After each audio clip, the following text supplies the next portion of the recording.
On avait déjà soulevé la question après le match du PSG parce qu'on avait vu un Lyon se renier en étant très bas défensivement, en ayant très peu la possession. Mais là ce soir c'est encore plus criant. Où est passé Peter Bosz? C'est ce disciple de Johan Cruyff qu'on a toujours présenté comme un entraîneur dogmatique à l'Ajax et après au Borussia et à Leverkusen. Là, franchement, on se demande où est passé le football attractif, offensif qu'il annonçait et qu'il rabâchait en conf de presse en début de saison. Là, ce soir, il s'est contenté de dire franchement, si on doit gagner tous les matchs 1-0, je serai content.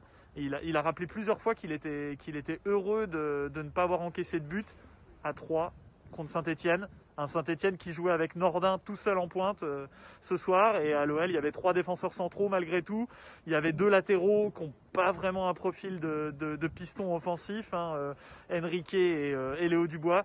Donc voilà, pour le football offensif et attractif, il faudra repasser en ce moment. Il y a eu beaucoup de réactions qui nous ont paru vraiment en décalage avec ce qu'on avait vu sur le terrain là, pendant ce derby, c'est-à-dire une sacrée grosse purge quand même, faut le nommer ainsi. Mais celle qui a retenu notre attention, c'est Enrique Silva, le piston de l'OL, qui nous a dit tout de suite, assez fièrement, on a fait un gros match, on a joué avec notre cœur, avec beaucoup de cœur aujourd'hui. Donc voilà, franchement on n'a pas vu ça du tout quoi. L'OL a profité d'un Saint-Etienne extrêmement faible en première période et en deuxième période l'OL n'a pas fait grand chose, a eu certes quelques opportunités gaspillées, mais dans le jeu il n'y avait pas de liant, il n'y avait pas de confiance collective, on n'a pas retrouvé tout ça, on n'a pas du tout vu une équipe qui maîtrisait son sujet. Et Enrique fait fausse route comme beaucoup de Lyonnais, je pense, à trop vouloir positiver ce succès de ce soir.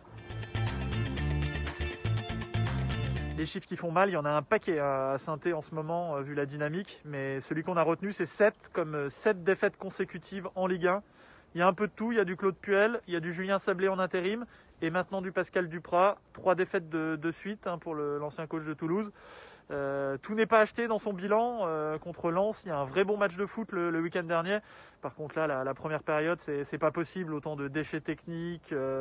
On n'a pas vu une équipe sur le terrain. Il y avait zéro intensité, zéro détermination pour un derby. Ça faisait vraiment peine à voir.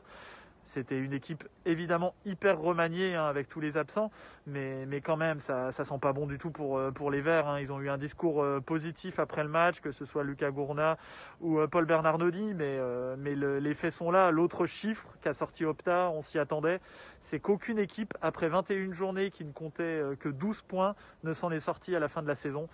Donc voilà, je crains que les supporters des Verts sachent de plus en plus vers quoi tourne cette saison.